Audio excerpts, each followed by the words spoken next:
Dr.SHIVA. I'm doing a late night broadcast. It is Friday night, and welcome to everyone on Facebook, YouTube, and Periscope. What I want to talk about is about the American academia and how that, in my view, is the center of the deep state of American corruption. And for those of you joining us, this is Dr. Shiva. Many of you know that I'm an MIT PhD. I'm a scientist and inventor, and I'm also running for U.S. Senate. For those of you who do not know about our Senate campaign, I always share a little bit about it. But those of you joining from overseas, every 6 years, there's a Senate campaign, but there's two senators. So those Senate campaigns come up every sort of other year. So for two senators in the United States, it's not taking place at the exact same time. So in 2018, there was a U.S. Senate race, which I ran in against Elizabeth Warren.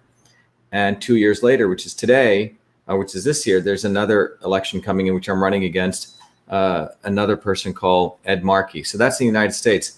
But those of you who are aware of our Senate campaign, just to review, and those of you who are not, I just want to let everyone know you can go to our website, shivaforsenate.com. And shivaforsenate.com is our website that I'm running for U.S. Senate. So everyone's welcome to go check that out. But if you go to the website, the fundamentals of our campaign are about truth, freedom, and health. The fact that we take a systems approach, that we need to fight for freedom, the right to free speech, the right to open discourse, the right to have conversations without intervention. Right now, 5 major organizations, Google, Facebook, Vodafone, AT&T and Verizon, essentially control all the flow of content. So we believe we need a Digital Rights Act, the Digital Rights Act, which is written up on my website, to regain freedom. But freedom is important because it's the essence of practicing the scientific method, not scientific consensus, where everyone sort of agrees to stuff that may not be true. With scientific consensus, you get to fiction. With scientific method, you get to truth. And truth is important because from truth, we can look at the real problem and the real solution and really get to the health of our bodies, what's right for us, the health of our communities, the health of our infrastructure. And that strong health allows us to fight for freedom. So that's the essence of our campaign. And those of you who know or who don't know, when you support our campaign, one of the important things that's fundamental to our campaign is to teach everyone the fundamentals of systems. Michelle, can I have some water? What is a system? So this takes about 40 years of my knowledge from MIT, from my experience as an engineer and a scientist, to educate everyone what is a system. Because once you understand what is a system, the science of systems, the dynamics of it, you can then really understand how to change a system. What is revolution? Those principles are invariant. They apply to your car, your computer, they apply to your body. So I also created a tool where you can use these principles for those who support our campaign. And by the way, you can only be in the United States to support our campaign. And if you do, you then get access to this tool called Your Body, Your System. And those of you outside of the United States, if you can't donate to our campaign, you can go right away to Your Body, Your System. But Your Body, Your System it's a tool. Obviously, you can use it for your health and well-being, but fundamentally, it's a tool to apply the principles of systems to understand what kind of system you are, denoted by the red dot, how your system is off course, denoted by the black dot, and you answer a set of questions. And then you can figure out how through different inputs, food, exercise, supplements, that you can bring your body back to you, what's called the natural system state. But fundamentally, our campaign is really about truth, freedom, and health. So that's to review. Everyone should support our campaign. We'd love you to get your support. But when you support me, I also want to support you back in knowledge. You can also volunteer for our campaign. Those of you, everyone should be aware, if you're in the United States, please tell all your friends about this important campaign, the U.S. Senate campaign. It's less than about 65 days. September 1 is when the primary is. My goal is to win the primary, then I'll win the entire thing. But if you know friends who are Republicans, I'm running as a Republican, doesn't mean I care for either party. But those people can be registered as not for a party or unenrolled, and they can vote for us. And people are Democrats, they can switch, okay? But what I want to talk about really leads to why I'm running. I haven't really gotten to the details. I'll be putting out a video on this, but fundamentally what's happened globally is that we have allowed the elites to manipulate thought. Now, if you go back in ancient times, there was this concept of a pyramid of hierarchy. At the top of that pyramid was who were called the priesthood, quote unquote, the priesthood.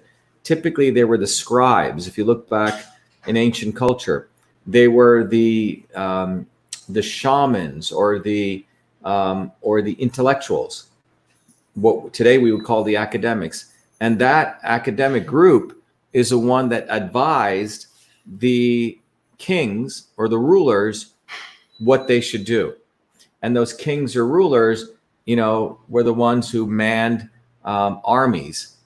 And then those people manned those armies on the interests of business people, traders, and then way below them was everyday people. Now, in the Indian system, that was called a caste system.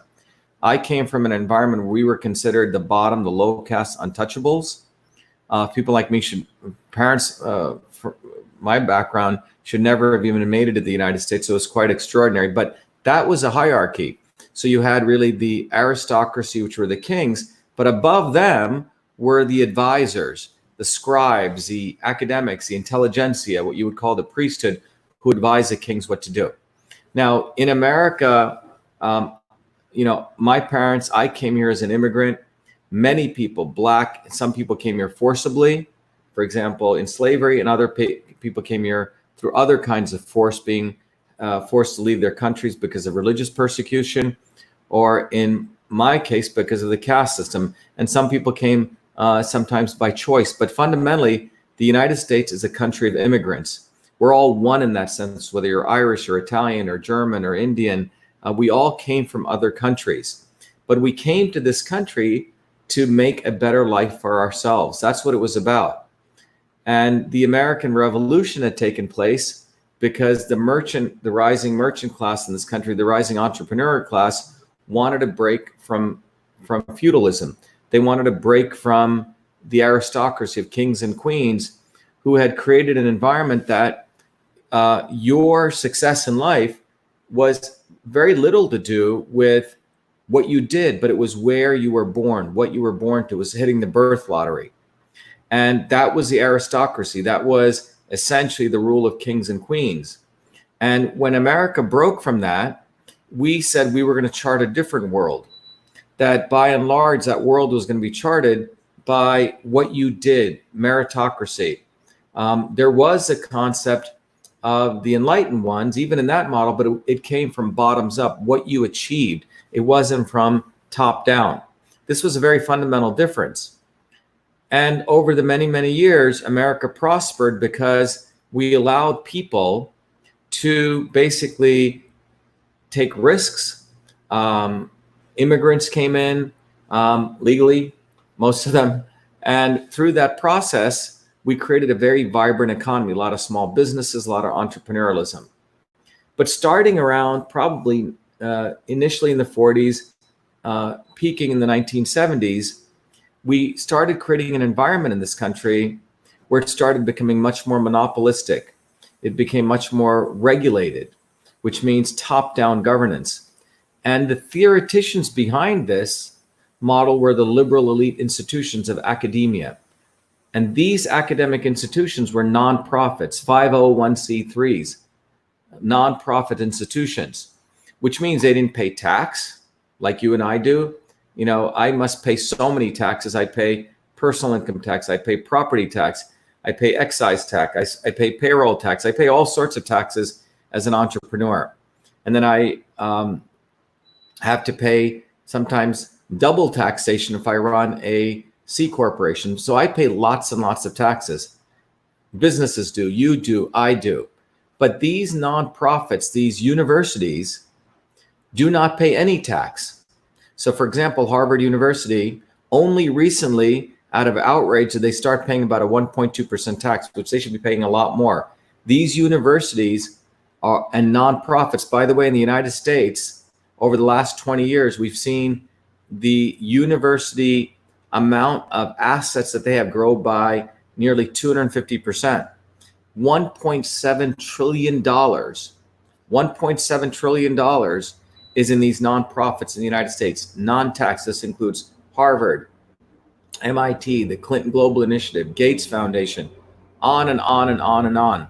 Lots of nonprofits who are created by very wealthy people, and they basically are a way to evade taxes. You and I pay taxes.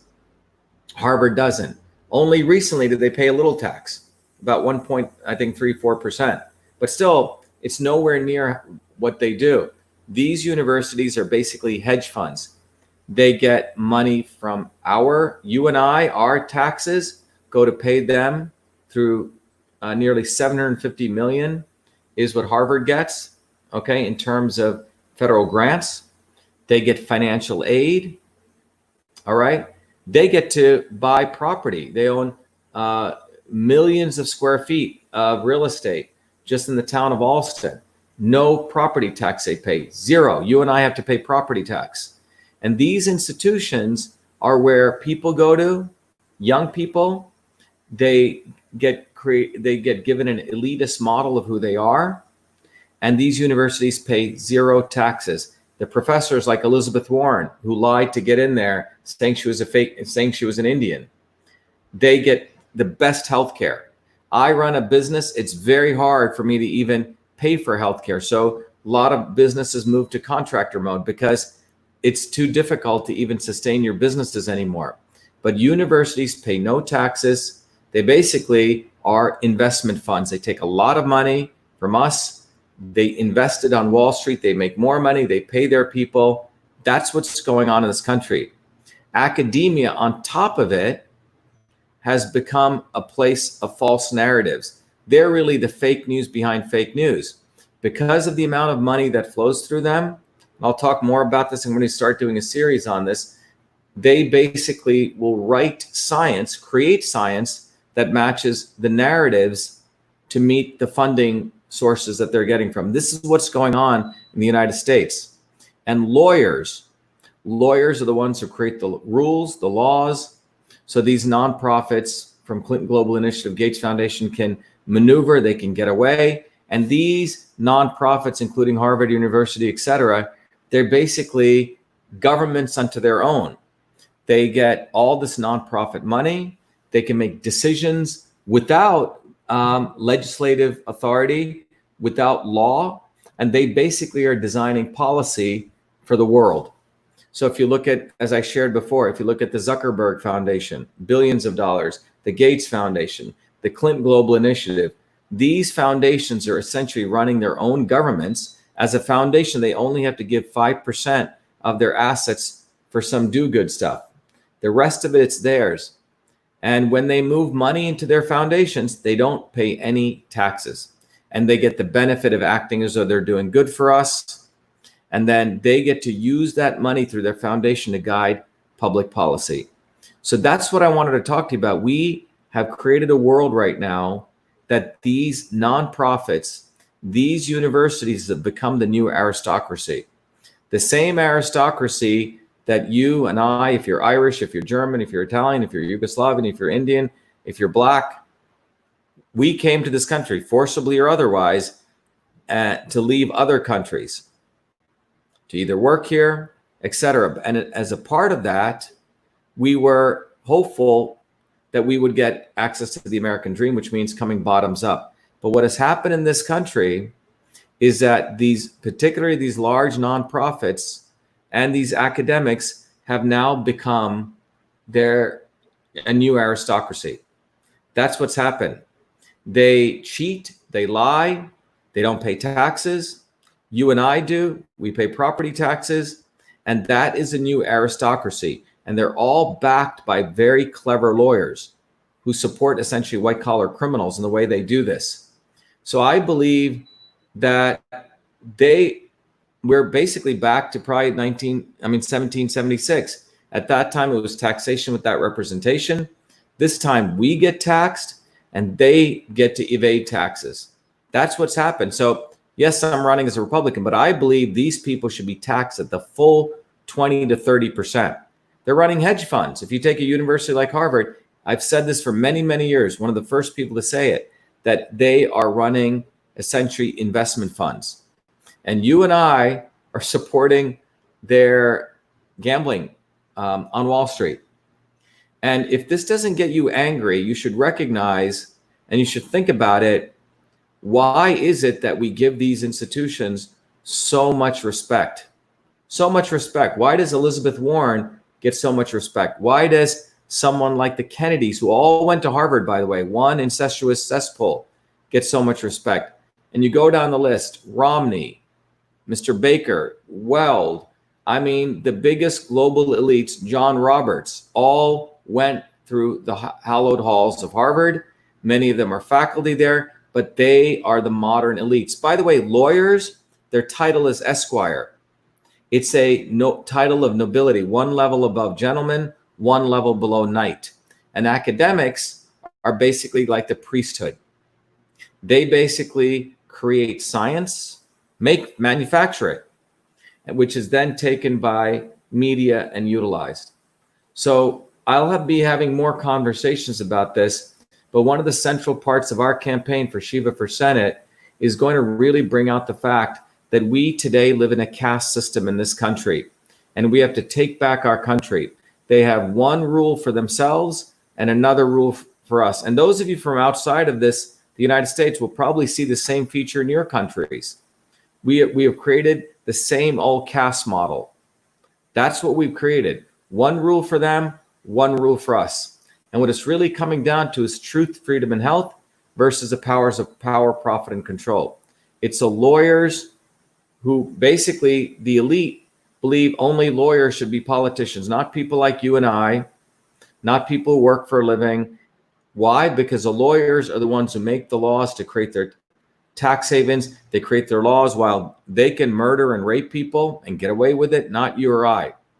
And all of this is brought to you by the deep state of academia. They're like the modern day priesthood who can do no wrong. They have a direct connection to whatever, quote unquote, God or Satan, whatever. But that's what we have in this country and in many countries. The academic elite are the last vestiges of feudalism that should have gone away. And it's time we take them away. And that's what our campaign Shiva for Senate's about. It's about everyday people reclaiming their rights, reclaiming the fact that all of us in this country came from many different countries. We're all immigrants. We're all the same. They try to use racism to divide us, particularly the liberal elite. They pit back blacks against whites while they live in their gated communities. They have their lawyers to protect them. They have their lawyers to write their laws. And we really need to start looking at this. It's the aristocracy. It's the parasites versus working people versus people who produce. And all of this is engineered by places like Harvard University who pay a minuscule in taxes. Minuscule. They have their own rules. And I want people to start thinking about this, because if you're thinking about voting for any lawyers, the lawyers are part of the aristocracy. They're the ones who create all the laws. They create tax havens. They create the foundation documents. It's quite an incestuous world. And it's about time that you had someone like me, someone like you, starting to actually participate in the political process. Let me take some questions if people have any. Any questions? There's a worldwide movement for peace, freedom going on, definitely. Tax big business more, not charities and universities. Well, let's talk about that. Someone just wrote this. Let's go look at this. We should have a conversation about this. Tax big businesses more. Look, what you don't understand is that these universities are big businesses. That's what they are. They get your tax dollars. Just look at what a university like Harvard gets. They get financial aid. Okay, you and I can't get financial aid. It's very difficult. They get $750 million in research grants from your and I money.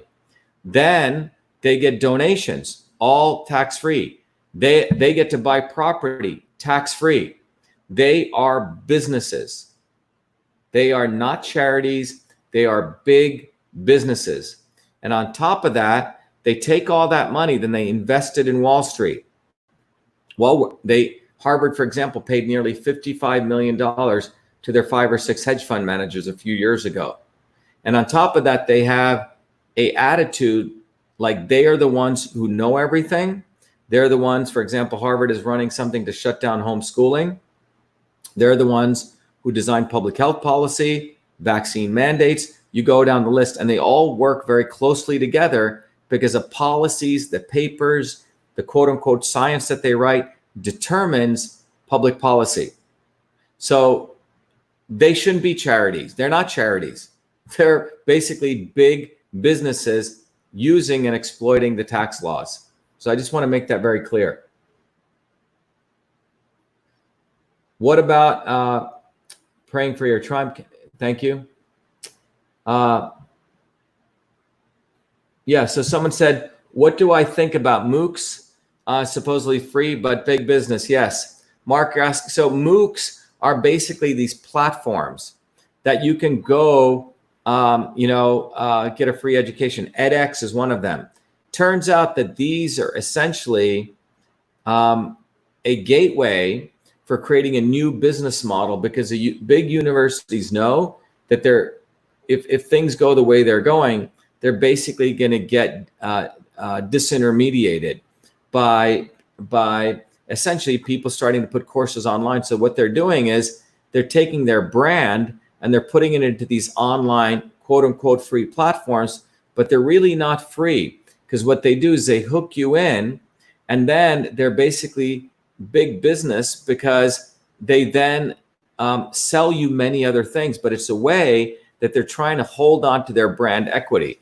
That's what they're actually trying to do. That's what's actually going on with these MOOCs. All right, good question though. What's the next question here? Let's look at this one.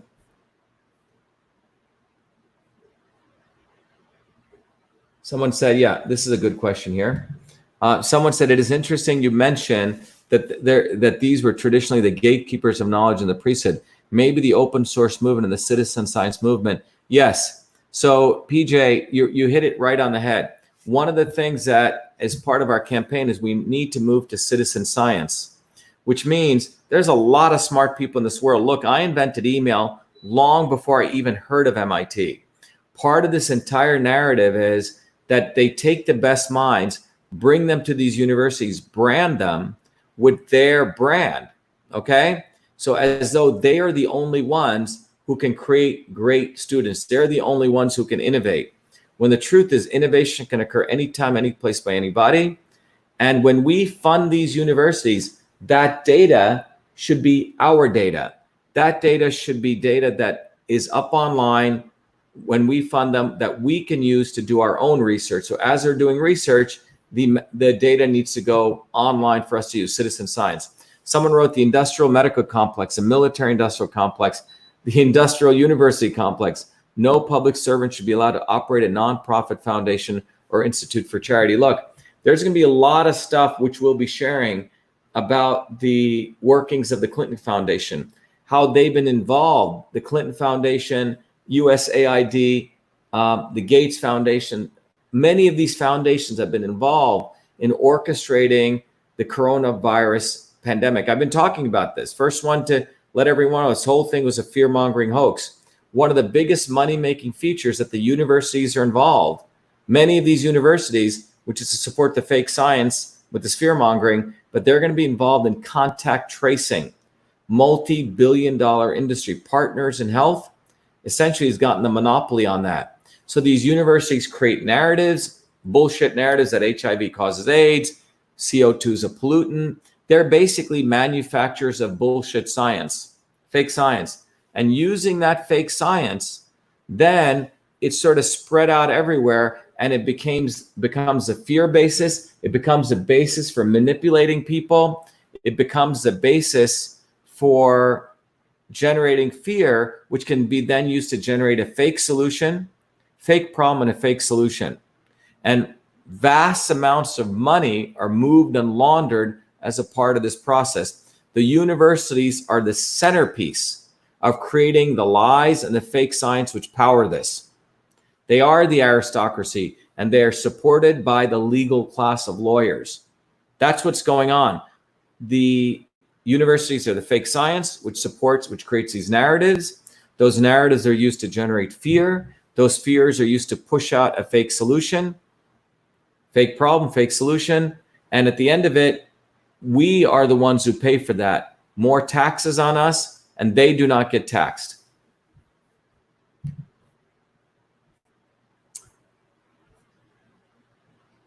Okay, someone said, thoughts on contract, how to get rid of it. That's Therese Moser. Look, there's contact tracing has become a multi-billion-dollar industry, not just single dollars, but a multi-billion-dollar industry. That's what it's become, multi-billion-dollar industry. And that industry is being used by people to power businesses that will essentially be used. I just got to get my connector over here. 1 second.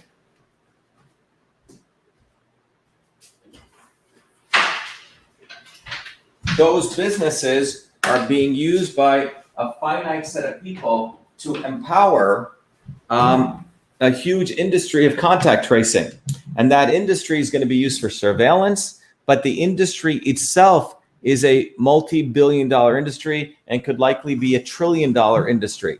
So in August of 2019, listen to this very carefully, in Rwanda was a meeting. Gates Foundation, a whole bunch of people met there, WHO, and they were saying, hey, we need to do contact tracing. August.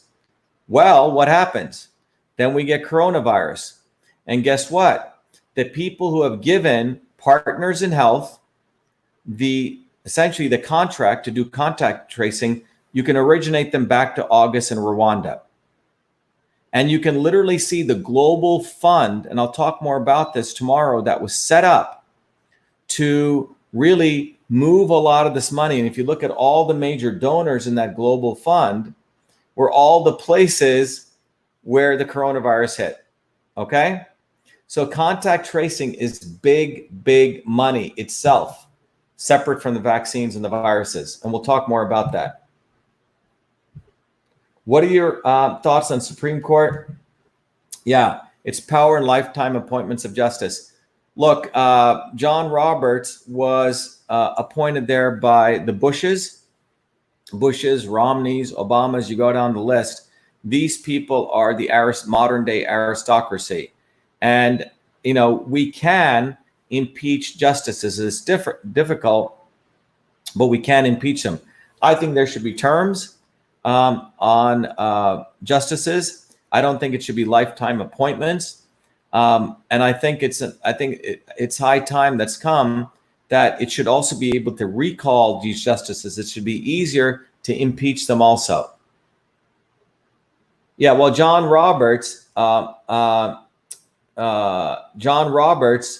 is essentially one of the Bushes. Look, the 2016 election, let's be clear, whether you like Trump or not, broadly what happened was Americans in this country were tired of the aristocracy. We started realizing, wait a minute, we all, at some point, either our grandparents or us, in my case, I came directly, but at some point, we all came to this country as immigrants to try to live the American dream. And what happened was a finite set of people, frankly, the people who run this country at the deep level, they're really not Americans. They're really redcoats. They really are still loyal to the crown. And that's why they still want to be aristocrats. So that's fundamentally what's happened in this country. There is an aristocracy, and that's what the real struggle is. And 2016 was really the first shot against the aristocracy. Yeah, Pizzagate. Look, I just met with some very interesting people for around 3 hours today. They were telling me you can go to places in Ukraine where you'll find, you know, the amount of abuse that's going on with women, children being sold, women being sold. Many, many years ago, when I was meeting with an interesting fellow, he said, he's a billionaire, and he said, you know, in my world, what runs here, what the commodity here is, it says weapons, drugs, and women. So what's really happening, and I'll do a short on this tomorrow, on how drugs are really used as a commodity for money laundering. It's a lot of stuff I've been learning from people inside the government, but I will do a whole talk on how money is moved, how major corporations are really corporations that are being used to move money, okay? That's what they're really for, launder money. And we'll talk more about that tomorrow. Yeah, so that talk we're going to do at 9 p.m. tomorrow. And it'll be really about, I want to share with you how money laundering actually takes place. It's quite amazing how it's an international model of how money laundering takes place.